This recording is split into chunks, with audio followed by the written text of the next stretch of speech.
Bersyukur kita kepada Allah Subhanahu wa taala karena sampai pada saat ini alhamdulillahirabbil alamin kita semua masih dalam keadaan sehat walafiat.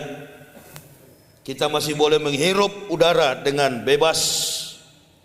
Pertanda kita masih diberi kesempatan oleh Allah untuk menambahkan pundi-pundi amal demi bekal di yaumil akhir nanti. La tasalu qudama abdin yaumal qiyamati min baini yadayillahi ta'ala hatta yus'alu an arba'ati asa. Tidak beranjak kaki seorang hamba dari pelataran kiamat di hadapan Allah Ta'ala kecuali dia ditanya 4 persoalan. Yang akan ditanya an umri fima afnah, umurmu dengan apa engkau habiskan.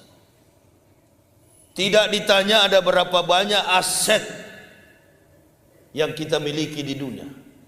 Tidak ditanya juga pangkat dan jabatan selama kita ada di dunia. Yang ditanyakan ialah umurmu dengan apa engkau habiskan. Wa an jasadihi fima ablahu. Bahkan jasad di dalam tanah pun dipertanggungjawabkan di hadapan Allah. Dengan apa engkau rapuhkan. Wa an ilmihi wa amila bihi. Ilmumu untuk apa engkau gunakan. Kompetensi ilmu apa saja yang kita amalkan di dunia, semua akan dipertanggungjawabkan di hadapan Allah. Dan yang keempat, wa an malihi min aina iktasaba wa fima anfaq. Hartamu dari mana kau dapat, untuk apa engkau belanjakan. Cuma 4 pertanyaan. Bukan berarti bahwa Islam melarang kita untuk mengejar pangkat, jabatan dan harta. Pertarungan abadi antara hak dan batil bukan terjadi pada zaman Nabi kita Muhammad SAW. Tetapi pertarungan abadi sudah terjadi ketika Allah menetapkan kebenaran di muka bumi ini. Mengutus para nabi, saat itu pula terjadi pergulatan antara hak dan batil. Jadi ini tidak akan berakhir kecuali kiamat. Liga-liga Arab, Suriah, Irak, bahkan negara-negara Afrika yang berbasis Islam sudah porak-poranda. Satu lagi sasaran yang paling empuk. Kalau ini sudah hancur, benar kata Nabi SAW, Islam itu tinggal nama. Dikenal oleh dunia, Muslim terbesar di dunia adalah Indonesia. Bahkan Muslim terbaik di dunia adalah Indonesia. Yang menghancurkannya, betul dalam buku Muhammad Abduh. Al-Islamu mahjubun bil muslimin. Islam dirusak oleh orang Islam sendiri. Kafir ini tidak pernah di depan, kafir ini di belakang layar. Karena dari zaman dulu sampai sekarang kafir sudah berpikir. Dan dalam catatan sejarah, orang-orang kafir tidak pernah menang melawan Islam. Baik dalam pertarungan fisik, perang, maupun dalam perdebatan, pergulatan, argumen, sains. Kafir nggak pernah menang. Lalu bagaimana caranya supaya Islam ini hancur? Pakai orang Islam untuk menghancurkan Islam. Makanya di Al-Quran ada 2 makhluk yang bahaya. Allah perintahkan kepada Nabi kita Muhammad SAW. Ya ayuhan nabiyyu jahidil kufara wal munafikin waqlus alaihim wa mamatu jahannamu wa bi'sal masir. Wahai Muhammad, wahai Nabi, perangilah orang-orang wal munafikin, Wal munafikin itu golongan makhluk manusia yang mengaku beragama Islam. Mengaku. Hanya di mulut. Tapi dalam perbuatan dia pengkhianat, dia suka bahkan secara terang-terangan menjatuhkan, menjustis, bahkan membunuh saudara Muslim. Kadangkala saya kalau masuk masjid ada orang yang muka ekstrim sama saya.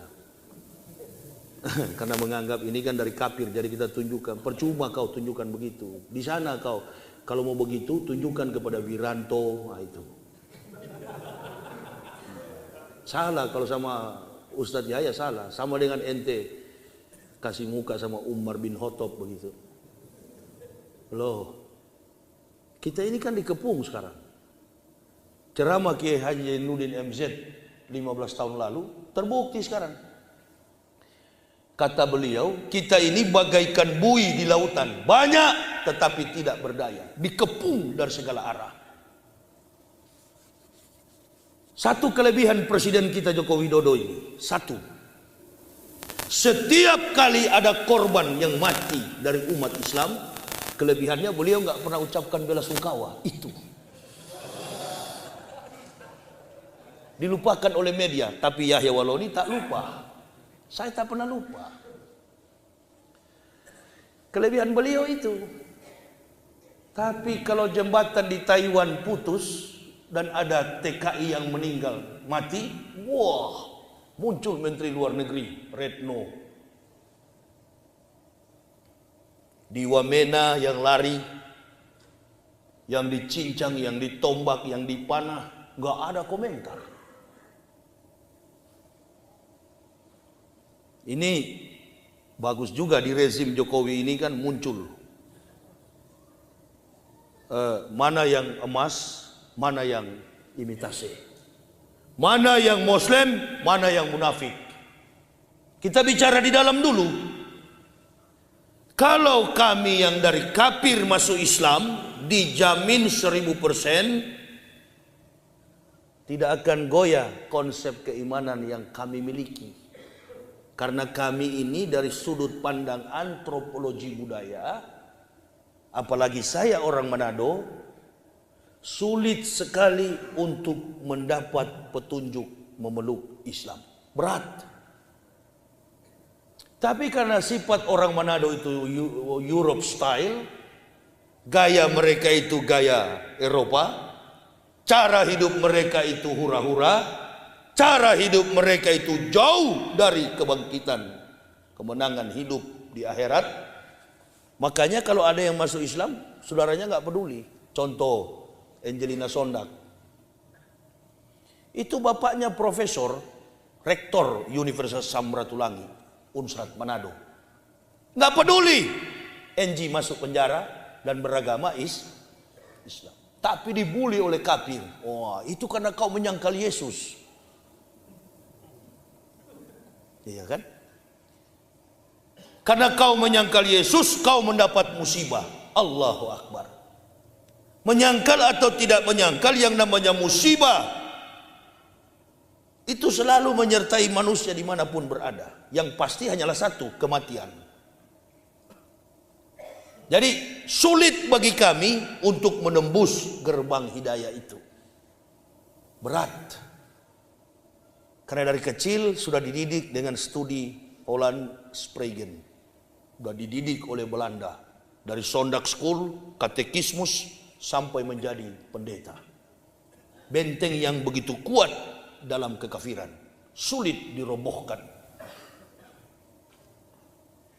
Lalu orang tanya, apa alasan saya masuk Islam? Oh, saya nggak pernah masuk Islam. Islam yang masuk ke dalam saya.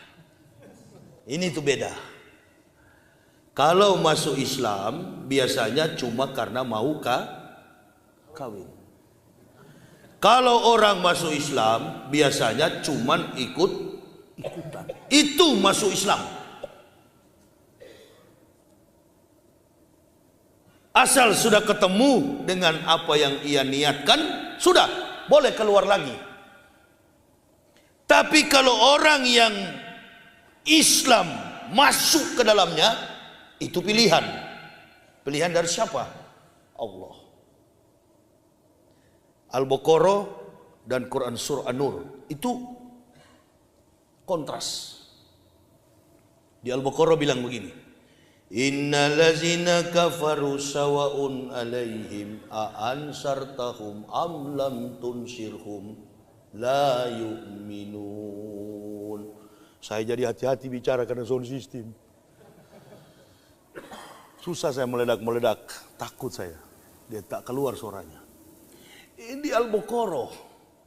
Sekalipun engkau meyakinkan Muhammad, orang kafir la yu'minun, tidak akan beriman. Itu dalam Al-Baqarah. Versi mu'alaf.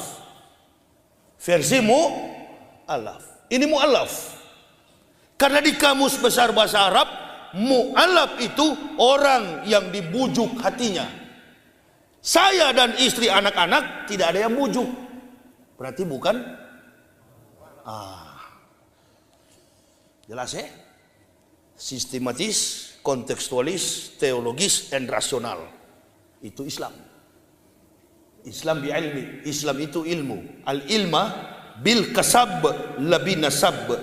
Islam itu ilmu. Ilmu itu dipelajari bukan karena nasab. Satu itu. Jadi tidak jadi ukuran. Antum duluan Muslim dibanding Yahya Waloni, belum jadi ukuran. Bukan jadi ukuran. Ukurannya di mana? Bangunan Masjid Siti Aisyah ini kuat, saya yakin 1000%, karena pondasinya kuat. Amantu billahi wa bima qala Allah Ta'ala, amantu bi rasuli wa bima qala Allah qala Rasulillahi sallallahu alaihi wasallam. Amantu billah, beriman kepada Allah, wa bima qala Allah Ta'ala, dan mengamalkan apa yang diperintahkan oleh Allah. Makanya ada sistematika ketika orang beriman mengucapkan dua kalimat syahadat. Asyhadu an la ilaha illallah wa asyhadu anna Muhammadar Rasulullah. Tidak hanya beriman kepada Allah, tetapi dia juga beriman kepada Nabi Muhammad. Kalau sudah beriman kepada Nabi kita Muhammad sallallahu alaihi wasallam, berarti kita sudah beriman kepada 123.999 Nabi yang diutus Allah. Di dalamnya ada 25 Rasul. Masya Allah. Nabi itu ada 124.000. Tapi 123.999 Nabi gagal. Coba panggil ahli sejarah, bibliologi. Ahli sejarah, teologis. Teolog. Filsuf. Tidak ada Nabi yang berhasil kecuali satu. Baginda Rasulullah Muhammad sallallahu alaihi wasallam. Nabi yang terakhir gagal itu jaraknya 3.500 tahun dari Musa alaihissalam. Moses. Karena ini kitab Kristen ini suka dirubah-rubah. Musa diganti Moses, Daud diganti David. Makanya orang Solo banyak yang rubah-rubah nama. Isa diganti Yesus. Isa diganti Yesus. Saya aneh lihat orang berdebat di YouTube. Sampai sekali Zakir Naik pun menyebut Yesus itu Isa. Berarti awam. Beliau awam, bukan ahli. Di dalam studi antropologi linguistik, budaya dan bahasa, kalau saya tanya kepada ibu bapak, saudara-saudaraku rahimakumullah, ada orang bernama Ahmad, ada orang bernama Suyono. Mana di antara dua orang ini orang Jawa? Ayo mari kita buka. Ini saya bikin 8 satuan kredit semester supaya kita tahu bahwa Islam itu hebat. Ada dua orang, satu bernama Frederick, satu bernama Donald, satu bernama Saipul. Mana orang Indonesia? Saiful. Satu bernama Jesus, satu bernama Isa, satu bernama Joshua Hamasya. Mana Nabi yang ke-24 yang disebut dalam bahasa Arab Isa yang sebenarnya? Bingung akhirnya kan? Karena sudah terkonsep di dalam mindset kita. Bible Kristen itu kita anggap Injil, kita sebut Injil. Isa kita hubungkan terus dengan Yesus. Bahasa asli Isa itu, nama di kampungnya adalah Joshua Hamasya. Lahir di Bethlehem tanggal 6 sebelum Masehi. Dalam buku saya halaman 86, Profesor Dr. J.L.C.H. Christian Abineno, seorang teolog Kristen terkemuka, berkata, sampai hari ini kita tidak tahu secara persis tanggal, bulan, dan tahun berapakah Yesus itu dilahirkan. Lihat Abineno, ibadat jemaat dalam abad-abad pertama, Badan Perpustakaan Kristen BPK, Jakarta 1961 halaman 64. Yang berkata ini bukan Yahya Waloni. Yang mengatakan ini pendeta kaliber kelas dunia Abineno, teolog terkemuka di kalangan Kristen. Dia yang berkata, sampai hari ini kami tidak tahu secara persis tanggal, bulan, dan tahun berapakah Yesus dilahirkan. Berarti tahun 2006 Pak Maruf Amin, Ketua MUI, menurunkan fatwa menyebut Natal itu haram. Tapi begitu 2018 mau calonkan diri jadi presiden, dia berdiri di depan kamera lalu mengatakan, selamat hari Natal. Udah ngos-ngosan pula. Selamat hari Natal. Dulu haram. Apakah menyebut selamat Natal itu haram? Saya tidak. Banyak jamaah yang WA ke saya, Ustaz, betulkah selamat Natal itu haram? Tidak. Tidak semudah itu mengharam-haramkan orang Islam. Tapi kalau kita lihat dari versi otak pendeta, mereka mengatakan kami tidak tahu secara pasti. Berarti bukan haram.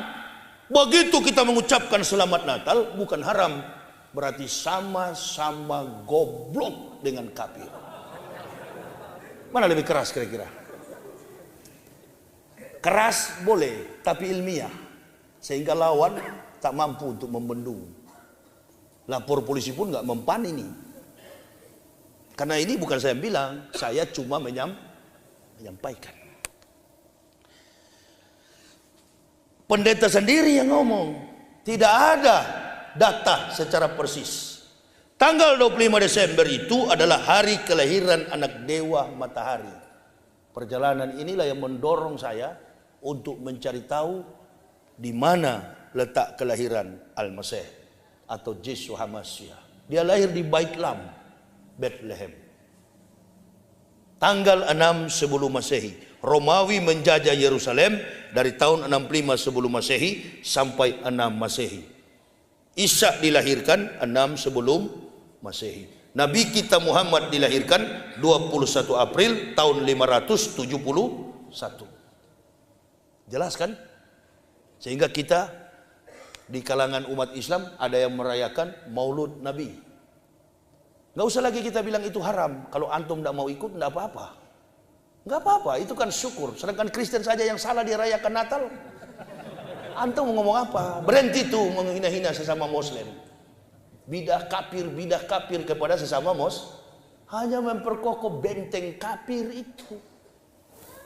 Makanya orang kafir mencari titik kelemahan di mana ada keretakan perpecahan antara ukhuwah Islam ini. Saya paling tidak suka kalau dengar ada penceramah yang suka menjustis sama Muslim. Karena saya suka kalau orang Islam itu bersatu. Saya bukan NU. Kalau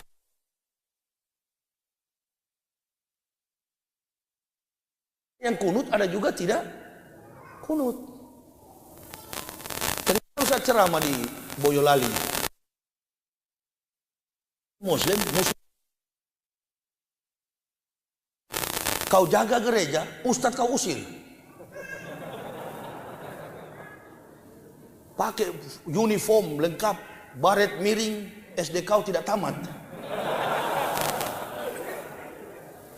Akibat kebodohan inilah mudah digiring oleh opini. Prinsip tidak kuat, yang ada mengikuti apa saja yang penting bisa mengenyangkan. Ini tuh trik orang munafik. Dan Hitler dia berkata, orang munafik itu seperti lalat di atas feses. Dia berputar di atas feses, yang dia konsumsi adalah feses, tai. Saya sudah pensiun dari pemakan tai. Sekarang ada yang ikut. Nggak apa-apa. Membuka ruang kepada kita untuk berpikir, oh memang kalau sudah Muslim harus lurus. Ya, ini agama yang lurus. Nggak boleh separuh-separuh. Ya ayyuhalladzina amanu udhulu fisilmi kafah. Masuk ke dalam Islam secara sungguh-sungguh, benar-benar. Bukan separuh-separuh, bukan setengah-setengah. Kemarin kan saya tantang itu. Satu Indonesia pendeta lawan saya sendiri.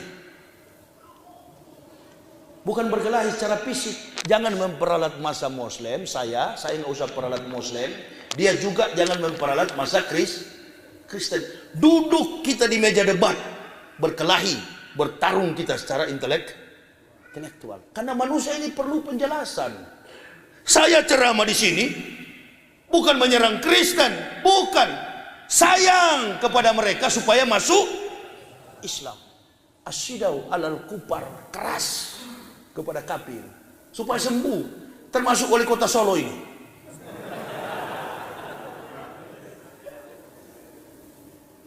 Jangan dengar, beliau ini kan sarjana, terpelajar sampai jadi pejabat. Masa mau dengar omong kosong pendeta?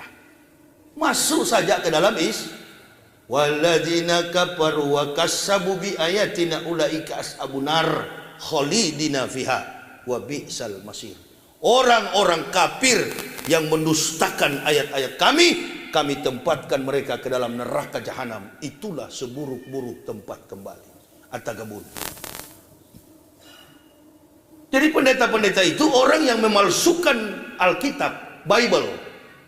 200 tahun Isa sudah diangkat di langit keempat, baru kitab suci Kristen ini muncul. Nah ini, berdiri di atas spekulasi logika, filsafat manusia. Maka ketuhanan yang mereka anut adalah ketuhanan filsafat, teori filsafat, spekulatif, filosofis.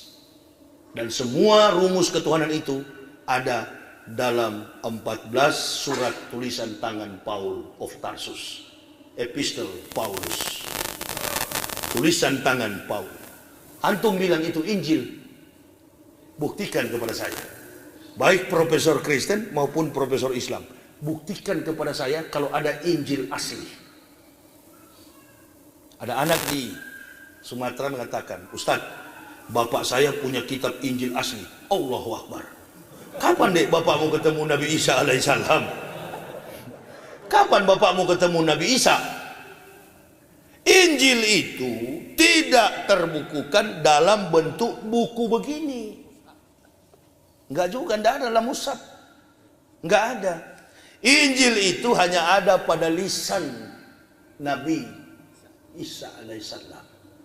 Di zaman beliau, kalau beliau pidato, tidak ada fasilitas handycam, alat perekam dan sejenisnya. Nggak ada. Misterius. Makanya orang Kristen membangun substansi esensial teologi Kristen itu dengan mengatakan dua kitab perjanjian lama, Old Testament and New Testament. Perjanjian lama adalah kitab bertuliskan bahasa aslinya Hebreu, Ibrani, dan bahasa perjanjian baru Greek, Yunani. Istilah Yesus itu istilah Greek. Harus ditelusuri baik secara antropologi maupun dalam konteks linguistik bahasa. Nah, itu. Jadi Yesus itu diambil dari dewa silsilah Romawi kuno, Lesos Christos, dewa kesuburan Yesus. Apakah pernah ada nabi yang berasal dari keturunan orang Yunani? Itu satu. Kalau kita lihat Yeshua Mashiach, ini rangkaian dari bahasa Ibrani yang nanti ada pada tahun 1947 ketika British London, Inggris menyerahkan kemerdekaan kepada Israel. Karena dia di bawah jajahan Israel di bawah jajahan Inggris. Baru ada bahasa Hebreu itu, bahasa Ibrani. Abjadnya memang hampir sama dengan Hijaiyah. Alef, Bet, Gimel, Dalet, He, Waw, Sayin, Ket, Tet, Yod, Kaf, Lamet, Mem, Nun, Samek, Ayin, Pesade, Kofresi, Shin, Tau. Penulisannya pun dari kanan ke kiri. Dan tidak menggunakan vowel, huruf hidup. Semuanya konsonan. Atau dalam bahasa kita Islam ini, ada kitab satu itu namanya Sorogan atau Gundul. Kitab yang tidak mempunyai sakal. Itu tulisannya dari kanan ke kiri. Alhamdulillah sampai hari ini banyak pendeta tidak tahu di Indonesia ini. Makanya saya tunggu-tunggu kalau jadi debat ini. Allahu Akbar. Memang saya gulung-gulung di depan ini. Iya.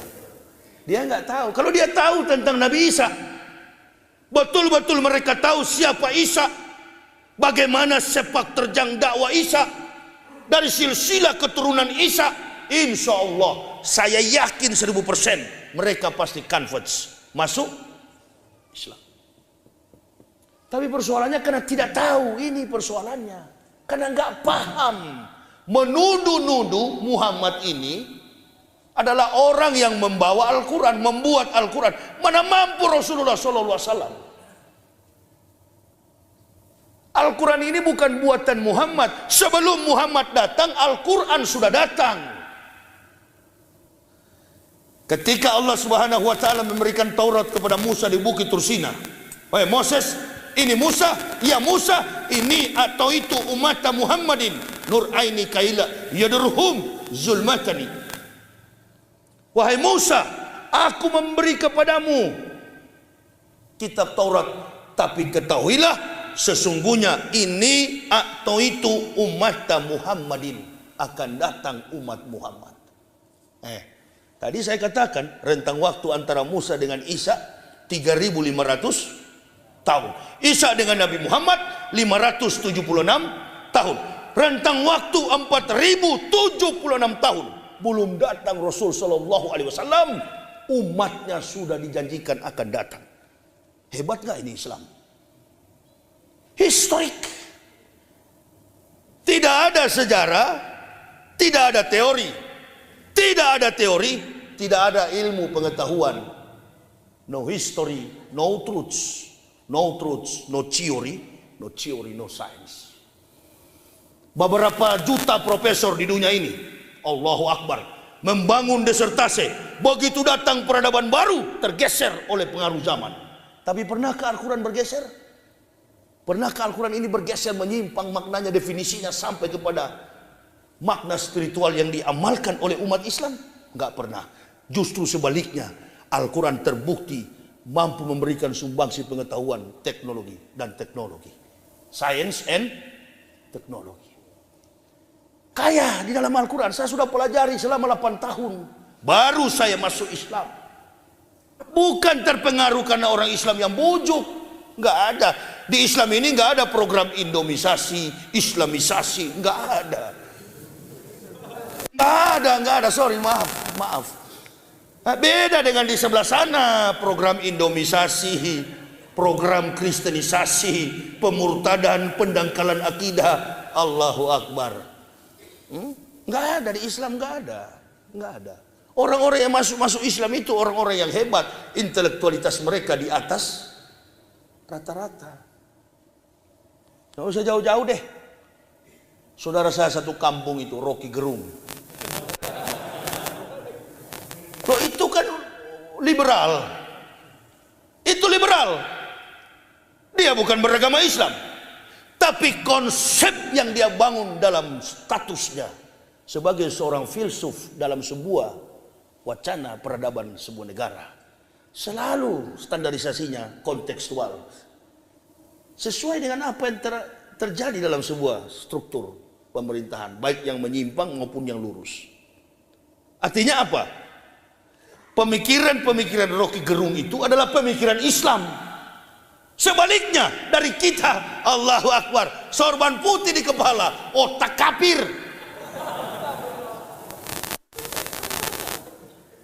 Lalu saudara mau tanya, mana sebenarnya Islam yang asli ini, kan begitu? Mana sebenarnya orang Islam yang asli itu mana? Yang seperti ini, liberal, nggak pernah juga injak gereja.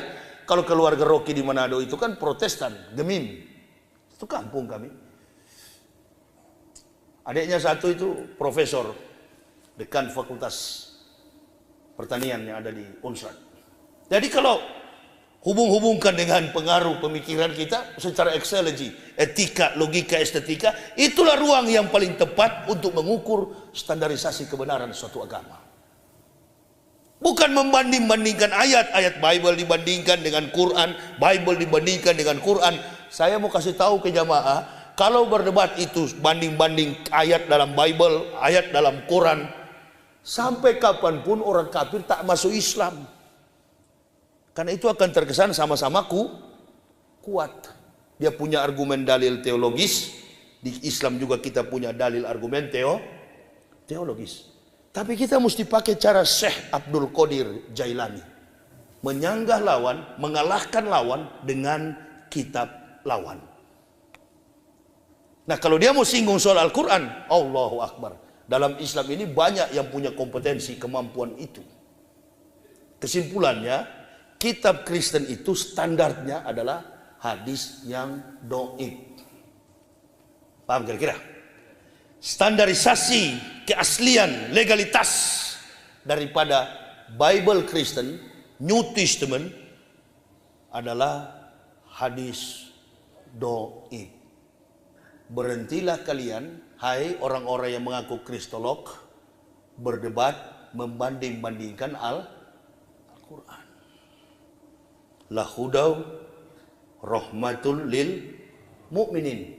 Karena dia adalah rahmat sekaligus pedoman bagi orang-orang beriman. Gak boleh. Al-Quran bukan kitab pembanding. Al-Quran kitab pelurus. Yang meluruskan yang bengkok-bengkok di dunia ini, itu namanya Al-Quran. Dia buku yang bercerita, kitab yang bercerita peristiwa yang pernah, sementara, dan akan terjadi. Kezoliman manusia di Indonesia saat ini ada dalam Al-Quran. Di mana itu Pak Imam? Antum habis kan? Wa kadzalika nuwali ba'da zolimin ba'dhum bima kanu yaksibun. Kata Allah, sesungguhnya Allah menjadikan orang-orang zolim berteman dengan sesama zolim. Supaya apa? Supaya mereka melakukan apa yang mereka kehendaki. Inilah sekarang.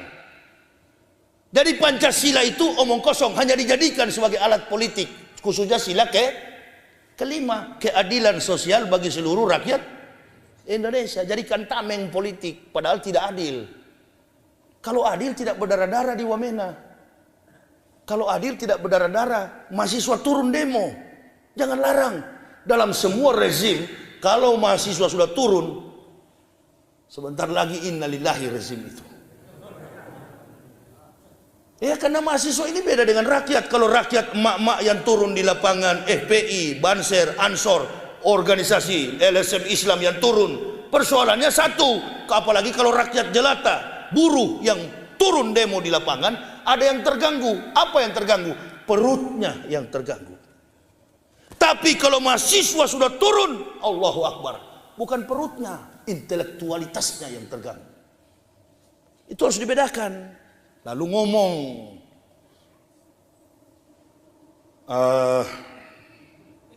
RCTI, Metro Tipu, TV One sekarang juga sudah gabung. TV One konferensi pers. Kami sinyalir di balik demo mahasiswa ini ada Islam radikal. Ada Islam garis keras. Toh. Iku itu agamane opo? Koe agamane opo?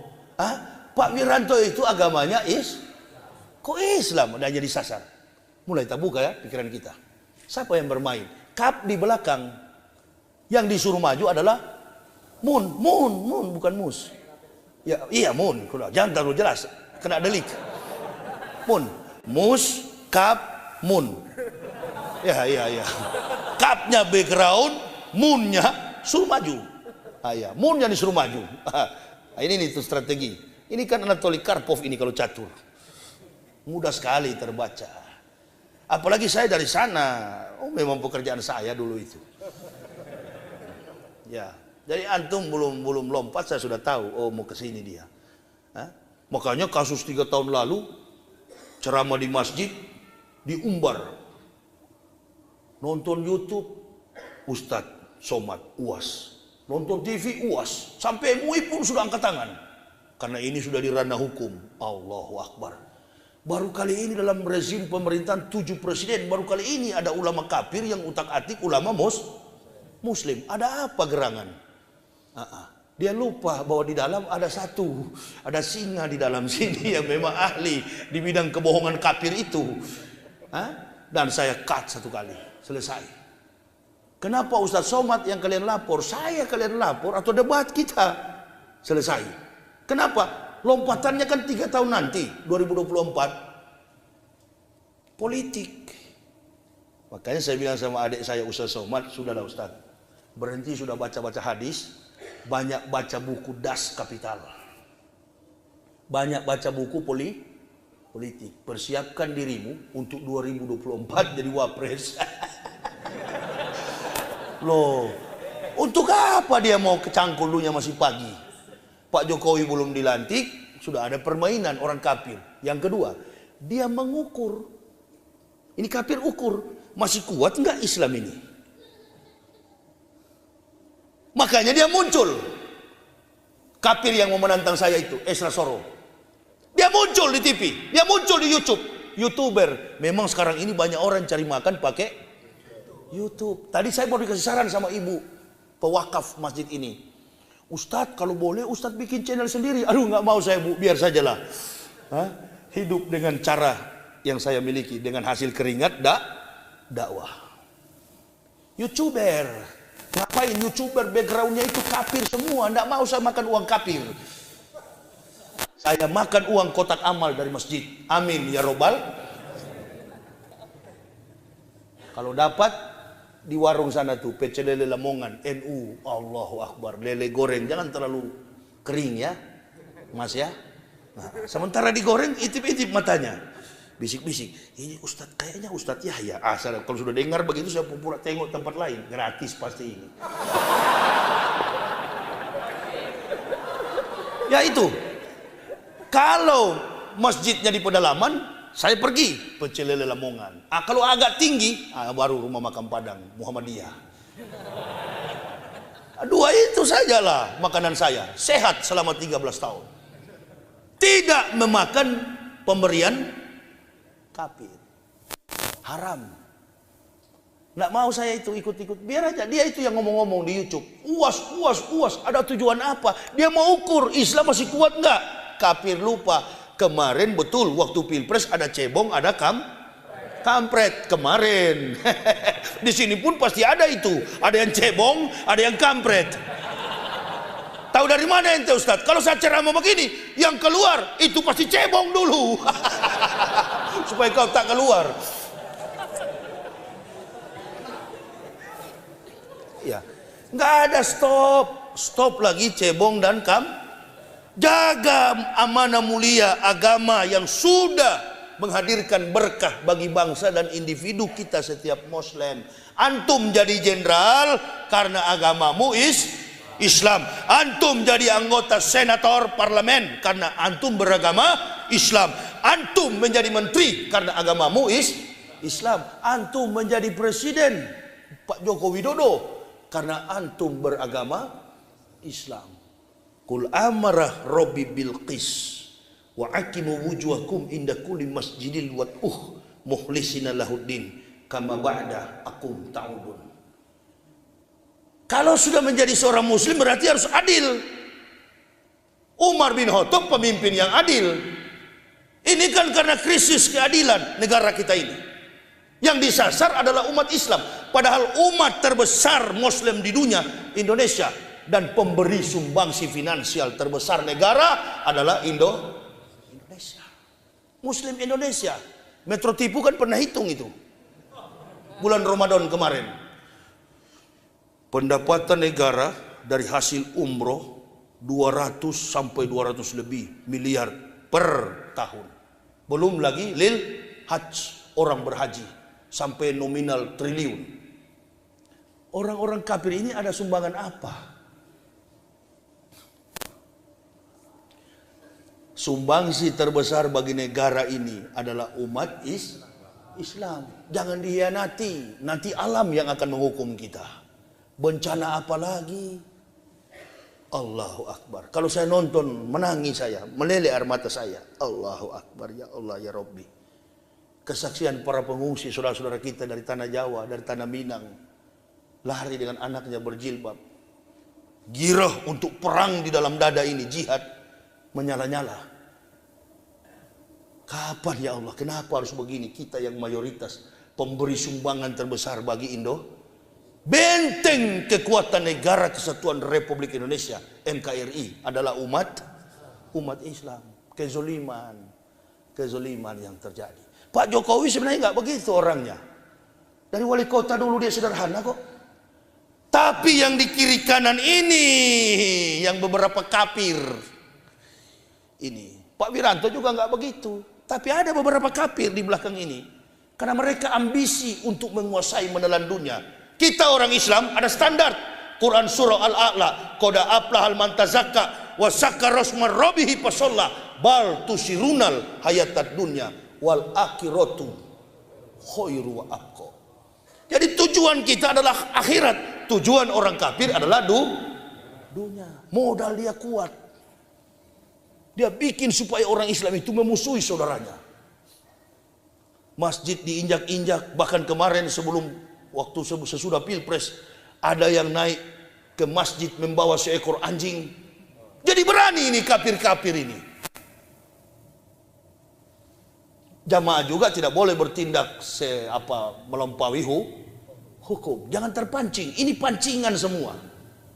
Ya, kita minta kebijaksanaan dari polisi, dari petugas, dari aparat. Yang begini mau diapakan oleh hukum? Karena keadilan itu kan sudah dijelaskan oleh Rasulullah. Dunia ini akan tertib. Kiwamud dunya bi arba'ati asa. Tertibnya dunia bergantung pada 4 orang. Yang pertama bi ilmi ulama'i, ilmu para ulama. Ilmu para ulama. Nah kalau ulama kira-kira sudah jadi politikus, siapa lagi yang mau sampaikan ilmu? Hah? Tadi kan saya lihat ada ibu-ibu ini. Coba tanya ibu-ibu ini, siapa mereka yang janda muda? Enggak, janda muda yang ditinggalkan suaminya karena pergi menikah. Yang ada terbersit dalam pikiran dan hatinya, begitu suaminya menikah lagi adalah kekecewaan, marah, benci, bercampur kutukan, sumpah serapah. Kenapa? Karena dia berpikir bagaimana kos anak-anak ke depan, pendidikannya, kehidupan kos kesehariannya. Bingung ibu ini, si janda muda ini. Apa beda dengan kita kemarin ditinggalkan Pak Ma'ruf Nah, ini gejalanya. Awal dari situ diagnosanya. Penyakitnya dari situ. Terpecah belah. Siapa yang pecah? Bercampur. Kalau kita sering baca buku Das Kapital atau Gospel Kapital, itu buku yang ditulis oleh Karl Marx. Itu bukan orang Jerman dia. Ada yang mengatakan Jerman. Bukan, dia Yahudi, Jews. Orang Yahudi, tokoh PKI, tokoh komunis. Itu yang mengutak-atik. Tidak suka dengan Islam, tidak suka dengan Pancasila, tapi pura-pura suka. Baru kita yang cinta kepada NKRI, Pancasila, Persatuan Indonesia dianggap pembenci. Baru dituduh kaum-kaum radikal. Ini pembolak-balikan fakta menjadi kesalahan. Nah, kita umat Islam harus berbuat apa sekarang ini? Rapatkan barisan kita. Ini antara dua Indonesia ini ke depan. Kalau tidak hancur lulu berantakan, dua. Berarti akan ada kebangkitan Islam di masa datang. Mana kira-kira yang lebih berat dalam perasaan benak ibu bapak?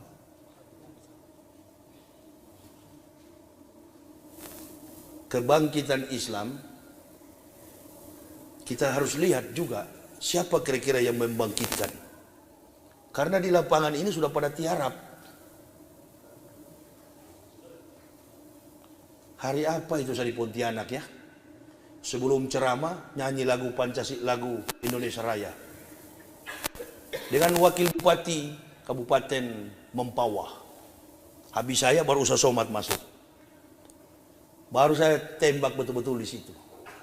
Karena yang bikin acara ini seolah-olah masih ada perasaan pilpres kemarin. Mengaku diri paling Pancasila. Begitu saya ceramah saya bilang ini justru bukan Pancasila, anti Pancasila semua ini. Saya tunjuk-tunjuk di situ. Berhenti itu karena mengacaukan sistem bernegara itu orang-orang itu. Dia pura-pura mencintai Pancasila, tapi membenci saudaranya sama-sama Muslim. Hah? Mana bisa kita mencintai orang kafir sementara orang kafir menghina-hina Nabi kita, agama kita, Tuhan kita, mereka hina. Lalu kita berteman dengan kafir, mengatakan kafir baik. Enggak ada. Konsep orang kafir itu cuma dua. Bagaimana harta orang Islam itu berpindah ke dia, satu. Dan bagaimana orang Islam ini tunduk murtad. Walan tardo ankal yahudu. Walan nasoro hatta tatabiya milatahu. Itu yang ada dalam pikiran mereka. Enggak ada orang kafir baik itu, enggak ada. Sama bilang ada. Saya dari sana kok. Hah? Yang baik itu di Al-Quran sudah jelas. La tazidana as-sadana si adawatan lillazina amanu liyahuda walazina asrafu. Wa la tazidana aqrabahum mawadatan lillazina amanu allazina qalu inna nasra jalika bi anna minhum qisisina wa rubbana wa annahum la yastakhbirun. Kecuali ahli kitab yang mengatakan kami ini orang-orang Nasrani, mereka tidak lagi menyombongkan diri dan mereka mengakui kerasulan Nabi kita Muhammad sallallahu alaihi wasallam. Begitu dia masuk Islam, ahli kitab ini, maka Allah berikan hadiah besar sekali. Walau ana ahlal kitabi amanu wa taqaw lakafarna anhum sayiatihim wala atkalnahum jannatin naim. Diberikan surga yang penuh kenikmatan. Itu pendeta yang masuk Islam, saya dan keluarga. Amin ya robbal. Berubah status. Masya Allah. Dari ahli neraka jadi ahli surga. Dulu tuntun orang ke neraka, sekarang tuntun orang ke surga. Jadi saya tahu kemana jalan ke neraka. Antum belum tahu, saya sudah tahu. Gitu ya. Saya mau ke neraka, malaikat apa itu? Begitu di pintu neraka, Ridwan langsung WA ke Malik. Lik, ini rupanya keliru dia ke sini. Jadi jangan dulu katanya, over ke sana. Ini lihatnya Manado ini, tempat tanggal lahir 30 November, Manado 1970. Buang ke sana dia. Dia harusnya di neraka ini, Manado. Basis kafir di sana ya. Dulu, sekarang enggak. 2019 persentase umat Islam di Manado 51%. Lihat aja di Google, buka aja di Google. Persentase umat Islam di Manado tahun 2019 51%. Allahu Akbar. Saya ini Islamkan orang kafir itu tiap bulan pasti ada. Kemarin di Medan itu 17 orang bulan September. Setiap bulan pasti 2, 3, sudah ribuan. Tapi saya sisakan, jangan semua masuk. Nanti kalau semua siapa yang jadi kayu bakar kan? Mampuslah kau kafir. Itu ayat tadi jelas sekali kan?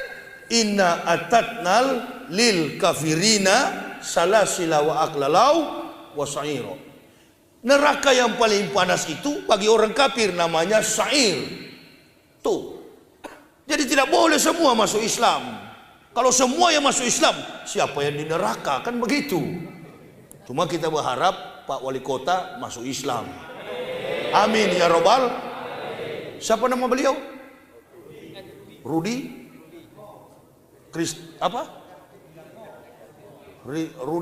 Christianus Stefanus Robertus Spiritus. Ya kita doakanlah beliau wali kota supaya masuk Islam. Sekali-sekali lah. Oh saya tidak senang Ustadz Yahya itu. Ya panggil saya ke ruangan antum, kita debat. Saya berikan petunjuk supaya beliau masuk Islam. Nah kita jaga ini. Umat Islam ini umat potensial. Bagaimana kita mau bangkit ke depan? Ustadz-ustadz pada tiarap. Sebelum ke Solo saja saya kemarin lewat di rest area. Pas Jumatan di rest area. Allahu Akbar. Konsep khutbah itu ya Allah ya Rob. Hanya menceritakan tentang isi perut. Hanya menceritakan tentang sholat. Hanya menceritakan tentang umroh. Hanya menceritakan tentang haji. Sudah lewat itu dakwah tahun 60-an. Yang di pelupuk mata kita ini, dakwah yang perlu adalah bagaimana memberikan standarisasi kemampuan umat untuk selalu berjihad dan mawas diri. Hati-hati, bukan masalah kecil kita ini. Karena ada upaya besar di belakang sana. Untuk supaya menggulingkan Islam. Kalau Islam Indonesia sudah tumbang, Allahu Akbar. Ada di Garuda itu.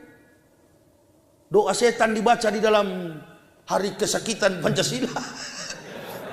Sorry, salah sebut. Maaf. Namanya lidah ini ada sariawan kan salah-salah juga. Sama juga saya ajarkan jamaah tetangga saya. Ustadz, bos saya orang Jerman. Tiap tanggal 25 Desember Natal. Boleh nggak Ustadz saya tidak usah sebut Natal? Karena Ustadz bilang goblok.